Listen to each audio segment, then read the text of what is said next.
All right, welcome back to another episode of the Ricky Gervais Show, and this one's called Insects. And as we already know, Carl has talked about insects often. And if I remember, this is the episode where Ricky just cannot take it about how they keep on trying to change the subject, but then it just comes back to insects. I think this is the one where he, especially during the diary part. But let's see what good old Carl's up to. We've been away filming in a sweltering London. We've had a heat wave here in the capital city, haven't we, Carl? It's been hot, hasn't it? It's been up to 100 degrees, record-breaking temperatures. Yeah. What have you been doing, though? Getting to see the place, having loads of walks, and that. I like to have walks. You know, watching what Like a people are doing. dog. Yeah! When he jumps off the couch and starts scratching against the door. Suzanne thinks it's time. It's just good thinking time, though, isn't it? As well, having a walk. You've got no other clutter going on around you. And you just think about a lot of stuff. And, you know, like you say, with the weather being hot and stuff, a lot of insects knocking about. Right. So I've just been watching them. So while we've been filming, you've been watching insects? Yeah, just seeing, because everybody knows insects are out there, but no one's keeping an eye on them. What are they up to? What are you worried about? Loads at Steve, you wouldn't be laughing like that if you'd watch them, because they do some weird stuff and that is what I mean. What sort of stuff? Any examples? I saw a bee have a heart attack. You saw a bee have a heart attack. Yeah. How were you sure it was a heart attack? Because what happened, I'd been Did in... it clutch its chest with all 6 legs? No, Were there some other little bee paramedics? No, I'd just been out in the park anyway, just looking at, caterpillars knocking about, butterflies and stuff, so I was sort of aware. So when Suzanne goes to work, she goes, Carl, don't you waste the day. I want you to do some constructive stuff. But the thing is, so I'd been in the park and I was aware of the insects that are around us more than, like, most of the time. And I come out of the park, just crossing, like, a sort of a busy road and what have you, and I saw this bee to the right of me, sort of in the air, and it was a big one, and I was a bit like, oh, let's watch that. And it just fell. It fell from the air in front of me, and it was on the pavement. I thought, oh, what's going on here? And I looked at it for a bit, and it was really still. Gave it a little kick, just to see if there was any movement. Nothing. Stone sort of, what's the saying? Stone cold dead. Yeah, stone cold bee dead. So Yeah, that I like was, the fact that this bee suddenly saw Carl and had a heart attack. Yeah. It'd never seen anything that round before. It just thought it had approached him because he thought it was a sunflower. My God, it's a giant walking orange. Every dream has come true. no, but it just summed up life for me. I thought that's like us, isn't it? At the end of the day, they have heart attacks, stress. You put it down to stress, do you? Well, it's in London, isn't it? You know, everything has stresses from living here. And they are bald, aren't they? They've got fur all over, but they lose the... And always overweight. It was a fat, bald bee. So what did you... It fell to the floor and you instantly... You just kicked it. You didn't No, attempt I to waited revive a second and just looked at it to see if there was any, leg movement or wing. And there was nothing. And then when I sort of kicked it, it was sort of hard. It had hardened already. It's just... Rigor mortis had set in. Rigor mortis had set in. Did it put you in a bad mood for the day? Because I know things like that can just send you over the edge for the day. Death and that does a bit. Suzanne doesn't like me talking about death. What riveting conversations do you come up with? No, just things like one of our mates has had a baby recently, and I just was saying, oh, when that's sort of our age, we'll nearly be dead. Think of that. That's the first thing he says. There's a new life brought into the world. I know. But when he's our age, we'll be dead. Yeah. No, it's Maybe weird. they'll let you do the speech at the christening. Well, yeah, I've been watching loads of stuff. I've been watching ants. You mentioned ants. I've had a lot of moths in the house. They're sort of I mean, you say it like it was a garden party. Yeah, well, but all I'm saying is I look at more about what its life is like. Because if you watch something long enough, is what I'm saying, you can see that it's a bit clueless. It's the same way about ants. Or, they're hard workers and all that. I watch one. It's going back and forth all the time. They go one way and then they stop and go the other way. They try to look busy in front of the mates. But if you watch one long enough, it's back and forwards, and it's like it's done nothing there. I'm going to carry this twig back and forth until I can knock off at 4. There's a lot of that going on. Is there? Because there's not. There's none of that going on. There is. No, like I say, the moth, depressing little sort of thing. Why is it depressing? It hasn't got eyes, has it? You just look at it, it doesn't know what's going on. I just don't. I think if you haven't got eyes, you shouldn't have wings.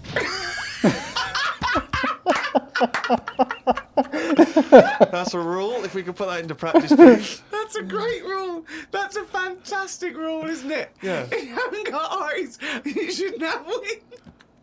Ah. I like how Carl is, he's just like surveying all these insects. Like he thinks that people are so used to insects that no one's like watching them in case what, I don't know. But I think that, he's obviously a person who, is kind of in his head a lot. And so it's easier to watch insects do what they do than to communicate with someone else, I think. So Carl probably just finds himself as really curious just about even the tiniest things, as what's the ants doing. And I think it's something that we've all really kind of thought of, like seeing a line of ants and just kind of seeing them go back and forth and wondering what's going on. But he really wants to make it a big topic. I just was reading something about an octopus. That's like a killer octopus. And it annoyed me that this was knocking about now. Because I didn't know, I thought they were quite friendly. Whenever you see them in cartoons and that, they're always happy, aren't they? And then suddenly, like, they've sort of brought the whole sort of creature down. Do you know what I mean? No, what do you mean? No. Well, just when you see them in films, they're running about and that, and everybody likes an octopus. But this one that's on it was your fault really, because you told me about that frog that's going about killing people. No, I didn't say that. So I looked it up on the internet at like other creatures and stuff, and there's some octopus that's in the sea, and what it does, you don't even have to like threaten it. It just spits in the water, and if that stuff gets on you, does you in. Again, So in a way, it's good knowledge because, I don't go in the sea anyway because it's full of stuff like that. But that's just reassured me that I'm doing the right thing. If they're knocking about, just gozzing everywhere, you don't even have to be near one. You don't even know if it's been spitting and stuff. It can kill you. It just seems unfair. I haven't harmed it. I haven't gone near it. Why is it getting annoyed with me? Doesn't seem right. So that's where a knowledge has not helped that octopus out. Because now, when you eat them, I just think, yeah, have another one. Do you know what I mean? Get rid of them. another conversation with himself. Another conversation with himself. Another conversation with himself. I like how you can hear Ricky just laughing throughout that entire spiel. And since he's not able to say anything to get Carl to stop, Carl just kind of continues on making his point and really making sure that he's putting up a good argument for winning that battle. I guess he did, because we're on to the next scene. Okay, Carl, I'm just going to throw an animal at you. Tell me how weird it is, what bits annoy you, how you change it. Okay? A crab. How would I change it? Yeah. Does it annoy you? Do you think it's weird? They are weird, but they're at that size where they can get away with it. Yeah, it suits them. Okay, good. Would I change anything? In a way, what you're saying about things not working, he can't walk forwards. So why hasn't something happened? Why haven't they said, do you know what, these arms are too clumsy. We need to have them so they can slot away easier, and we can pull them out when we need them, instead of clumping around with them. Because they do struggle. You see them struggling with their arms. Yet they're still here, they're still doing that, they're still designed that way. What's the weirdest animal? So you think the octopus is the weirdest animal on Earth? Yeah. Why is it any weirder than a dog? Because it couldn't be further away from us. A dog has got human eyes. If a jellyfish had a pair of eyes like ours, I probably wouldn't worry about him that much. But like I said to you, it's that way that they haven't got eyes, they're floating about. I can handle some fish, they look like, because they've got eyes, you can make eye-to-eye contact with them. Jellyfish, what are you looking at? It's a snidey thing, like I've said to you. You can see a lot in eyes. Do you know what I mean? They say, don't trust him. Why? It's his eyes. Jellyfish haven't even got any, and I don't trust them. In terms of design and everything, and if you lined everything up, say if I'd come from another planet and everything was lined up in a row, and they said, right, we're going to give you a crash course in what's knocking about on this planet. Yeah. And you go, right, go on then. And you go, this is man, here's woman, here's a dog, here's a cat, here's an octopus, here's a... I go, hang on a minute, what is this?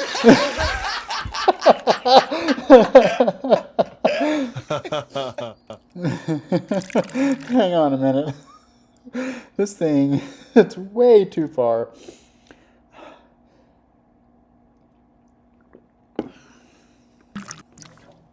Say if everything was at the same size as us, what would be the best thing to be? Say like a tarantula. Yeah.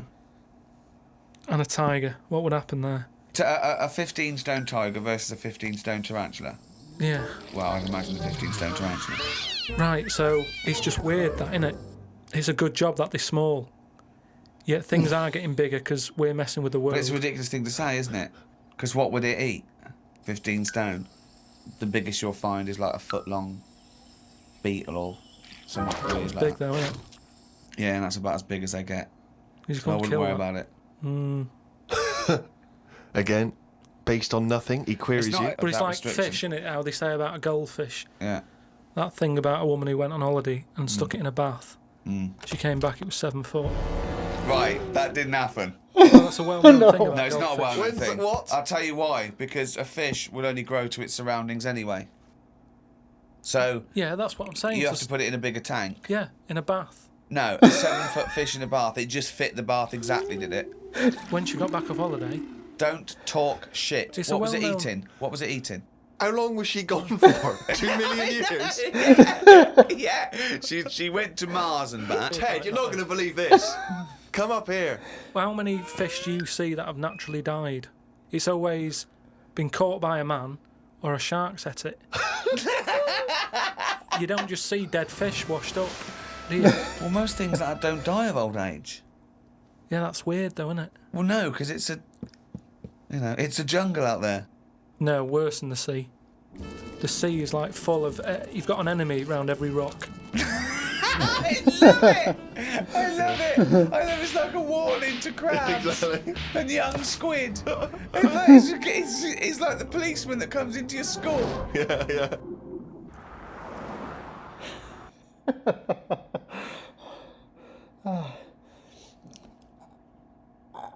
I mean, how many fish die of old age? What a thought. I mean, you would think that. I mean, how can you really tell if a fish is dead from old age? How many fish are being tested to see how old they are after they die? I don't know. I mean,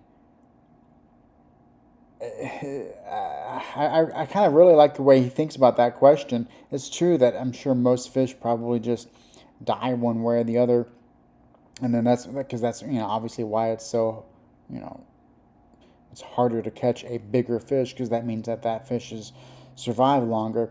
But I don't know. I've kind of always I really just like that animation with the old fish with a gray beard. Carl, have you ever seen the programme Inside the Actors Studio? No. James Lipton interviews famous actors and gets words of advice about how they work and how they act. But at the end, he always asks a series of questions, which is based on a French series of questions that a guy called Bernard Pivot used to give people when he interviewed them. So I'm going to ask you some of these questions. I'm just interested to see what your response is. And, answer them quickly. You don't have to think about them too much. What is your favourite curse word? I don't think I've got one. Knobhead.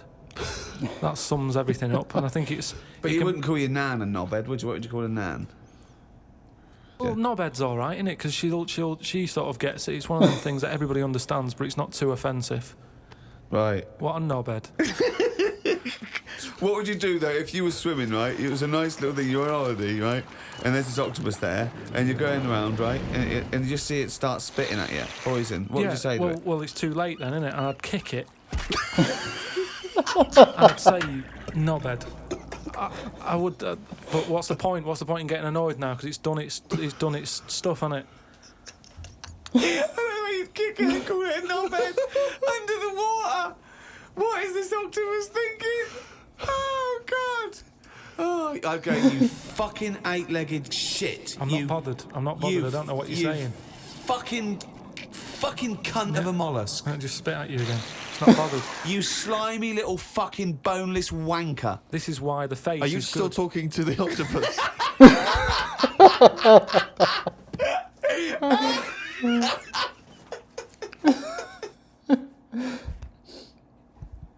Oh, I don't believe it. He's only going to run it down the run.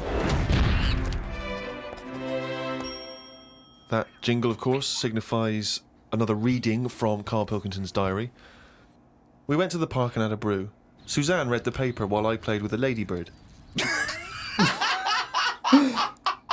I mean, it's like a child, isn't it? It's like what a child would do. Suzanne read the paper while I played with the ladybird. His only friend is a beetle. It climbed up my arm. It struggled on me hairs. This is in detail then. Yeah. It kept stopping every now and then and was rubbing its head with its right arm. It did it about 4 times and always used its right arm. It rested for about 5 minutes, then flew off. Sunday. Had a bit of a to-do with Suzanne because she wanted a lion today. I ate this. Once you're awake, you should get up. I got up and put the radio on really loud. She eventually got up. I told her insects don't have lions, so we shouldn't. Why are you obsessed I with mean, insects? you must be fucking unbearable to live with. You must be a nightmare. No, I've just started because I've watched insects a lot. I don't want to keep going on about them because we're a bit insect heavy. But at the end of the day, if we copied insects, we wouldn't go far wrong. I don't know what you mean though. 1 minute you're saying they're great, then the next minute you'll slag them off. Yeah, I'll slag some of them off if I don't know what they're doing, but because I've studied them a bit longer, I just think they do You it haven't right. studied them though. He thinks he's like Darwin. But you just slagged them off when again. Don't you think people that insects are doing stuff? They're not. It Yeah, goes there, then ants. it goes back again. The ant was messing about, but only that one. The others were carrying stuff. That's what I'm saying. These snidey ones in everything, everything in the world, you get a hierarchy. Oh, long words. Ooh. Some new sea thing has been found. That's the headlines on the news. It wasn't found by sea experts, it was found on eBay. Someone was selling it for $5. I don't see the point in buying something that you don't know what it is. What do you mean? What do you mean? It was. Someone's found some sort of shell with a thing living in it. Right. They thought, oh, I've never seen one of these before. I can flog it on eBay. Someone bought it and then wanted to look after it. Went to some sea expert and they said, oh, I don't know what that is. That's the story. It's just weird how stuff's being found on eBay. No, it wasn't found on eBay though, was it? Yeah, but that's where the specialist people sort of picked up on it. It's just weird that. I mean, all I was saying is I wouldn't want one. If you don't know how to, if it's a new creature, you don't know what makes it happy. When you get a kitten, you go stroke its head, loves it, right? And you can do that knowing that it's liking it. If I had a little seashell, and you go, does it sit in water? I don't know. Do you know what I mean? You could end up doing more damage. So that's why I wouldn't want it. It's nice to have rules in it. It's nice to know what you're doing with something. Well, as you write in the diary, it's like if an alien landed and wanted to live with you. As much fun as it might sound, it wouldn't be long before you got annoyed with it because it wouldn't eat the food you gave it. That's what I'm saying, but I couldn't have a go at it because it might not like pasta. It might not. Everyone likes pasta. Wow.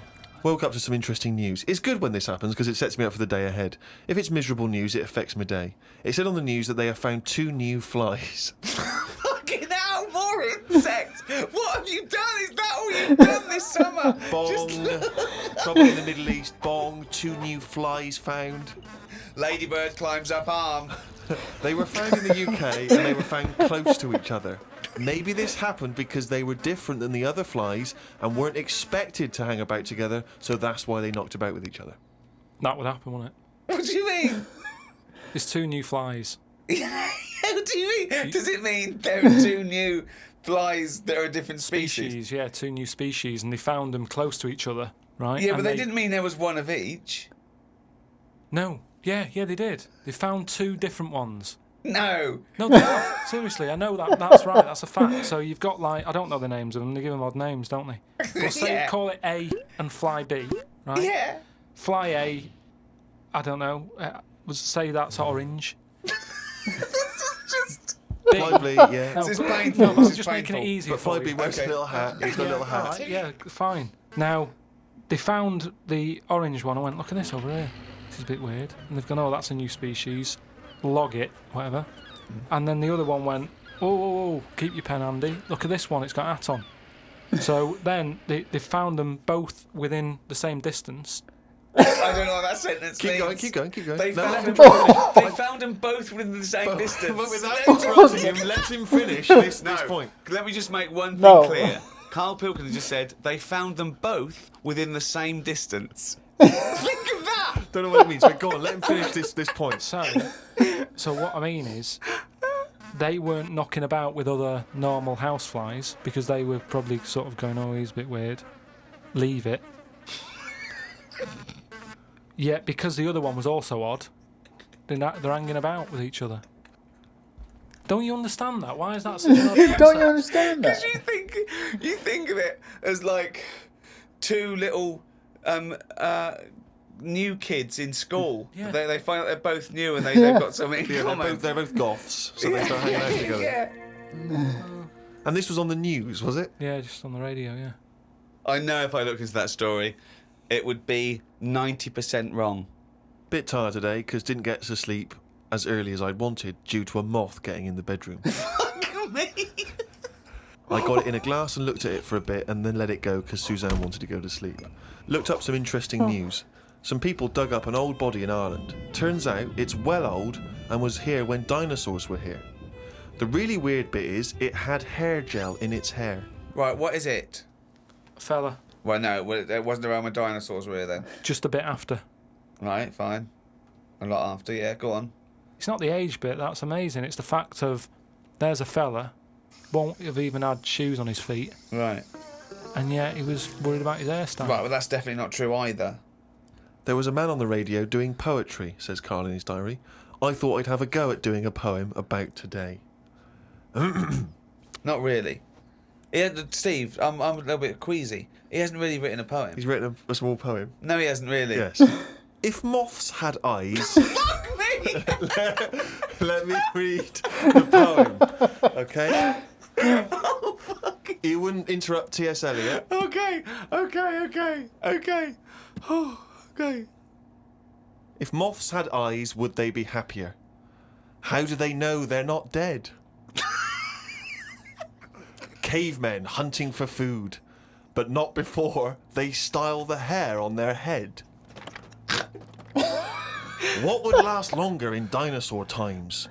A blind man didn't stand a chance. Not with all them rocks about. I'd rather be a blind moth. It may be the greatest poem ever written. Is there a creative decision for that? Can we have Carl read that? By all Sorry, means, yeah. just you read it as you would like to. So this is imagine this, right? Okay, this is going out all over the world. And now, Carl Pilkington, a new poet from Manchester, now living in London, England, would like to read a poem. If moths had eyes, would they be happier? How do they know they're not dead? Cavemen hunting for food, but not before they style the hair on their head. What would last longer in dinosaur times? A blind man didn't stand a chance. Not with all them rocks about. I'd rather be a blind moth. The last bit was going to rhyme.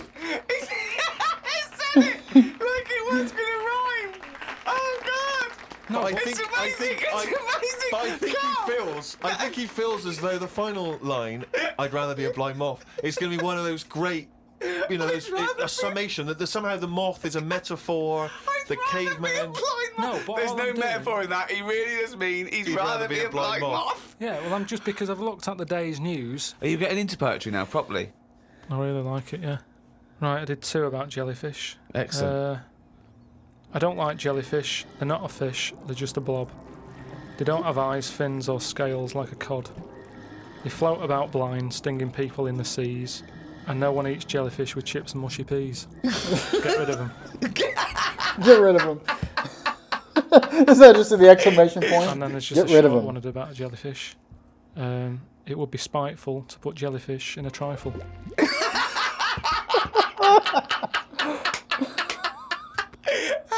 Yeah, it certainly would. That's great. That's really good. Because it's jelly. He's done us there, Steve. Yeah. That's a really good poem. Can we always do that, Carl? Can we always find a day, right, and always sum it up in your in a thoughts, a poem. poem, just like that? It would be spiteful to put jellyfish in a trifle.